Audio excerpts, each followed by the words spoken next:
Good afternoon, everybody. Good day, everybody. My name is Paul Akinusi. I'm here to explain one of the issues that can cause problem with your inverter. If you have not subscribed to our YouTube channel, please ensure that you subscribe to our YouTube channel. So, this is the inverter. We are opening it. From this inverter, from the physical examination of this inverter, you can notice something. The transformer is still in good condition, but if you look very well, you will notice that here we have some MOSFETs. This 1, 2, 3, 4, 5, 6, 7, 8. These are 8 MOSFETs, and the major function of the MOSFET are to oscillate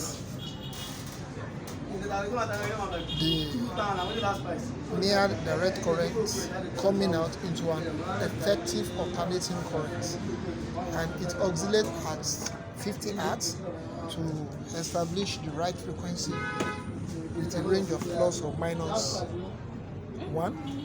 But what you will notice here is that this particular inverter, this one that I'm touching here, you will notice that it is burnt, and you will notice that these two as well. Notice that this one has physically damaged into two, and this. So what are the things that can cause this thing to happen? Number one, we have what we call a sudden high voltage. A sudden high voltage as a result of using maybe an excessive load beyond the capacity of your inverter. By the time you use excessive load beyond the capacity of your inverter, what it will cause is there will be an increase in demand of energy. Carry it. There will be an increase in demand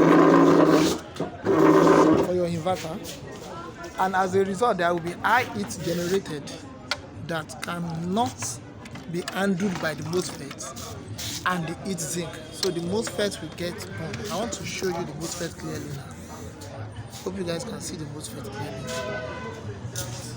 Hope it's like this. This is the MOSFET. This is the actual MOSFET that got burned. So this is the actual MOSFET that got burned. These two and these two. And you will notice that, carry it and follow. The MOSFET got burnt at the positive side of the inverter. Or let me say the live. This side, this light for one pattern, and this side as well. Those are the two sides that got spoiled. Number two that can cause it is what we call avalanche energy demand. Even if your inverter is working on the right or the appropriate voltage and load, sometimes as a result of excessive drawing of current from your inductive devices. A good example of inductive device is a fan. Another example is your washing machine. By the time it draws that current, it can also spoil your inverter. Number 3 thing that can also spoil the inverter like this, high excessive load. There is a difference between excessive drawing of current or power and excessive load. The load might be constant or the normal load, but as the starting torque of your inductive load require more energy from your inverter, it can damage it. And now explaining overload. Overload means the capacity of this inverter I'm holding is 900 watts. Probably you now put a load exceeding 900 watts on your inverter, and we'll notice that although we have fuse, we have a fuse here. Let me show you the fuse. But this fuse here is for the output. This fuse is for the output. And I'm dealing with, you will notice that this is the DC part. This is the DC part. This is the conversion part. You will notice that all the diode, all the resistor here also got burnt. All the resistor here also got burnt. This is a smaller transformer. This is the bigger transformer. I'll be explaining those ones later. This is our buzzer alarm. that will be making sound. Maybe you are about to have a low voltage, or you are overloaded your inverter. This also makes sound. Back to what I'm saying.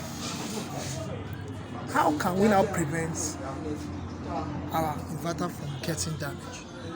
Number one way which you can prevent your inverter being damaged, I'll be discussing how to prevent your inverter from being damaged. What I discussed in this video is what are the factors that can spoil your inverter, and while doing physical inspection you will notice that the MOSFET area are faulty. I say avalanche, high voltage, overload, or transient load. Those are the things that can spoil it. So in my next video I'll be explaining how you can prevent it from getting spoiled. Thank you.